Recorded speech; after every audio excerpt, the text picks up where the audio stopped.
প্রথম শহীদ মিনারের নির্মাণ কাজ কবে শুরু হয়েছিল?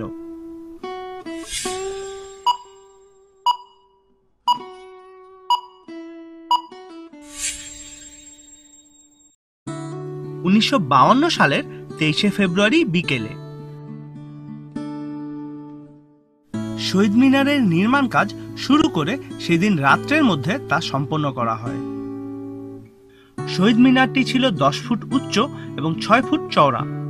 শহীদ মিনার তৈরির তদারকিতে ছিলেন জি.এস. শরফুদ্দিন, যিনি ইঞ্জিনিয়ার শরফুদ্দিন নামে পরিচিত। ডিজাইন করেছিলেন বদরুল আলম, সাথে ছিলেন সাইদ হায়দার।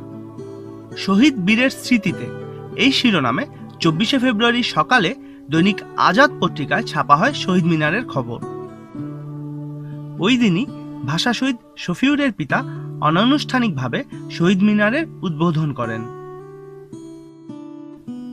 পরবর্তীতে 26শে ফেব্রুয়ারি সকালে 10টার দিকে শহীদ মিনারের আনুষ্ঠানিক উদ্বোধন করেন দৈনিক আজাদের সম্পাদক আবুল কালাম শামসুদ্দিন।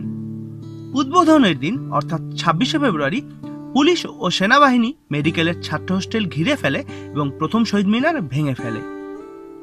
পরবর্তীতে 1963 খ্রিস্টাব্দের 21শে ফেব্রুয়ারি ভাষা আন্দোলনের অন্যতম শহীদ ব্যক্তিত্ব আবুল বরকতের মাতা হাসিনা বেগম কর্তৃক নতুন শহীদ মিনারের উদ্বোধন করা হয়।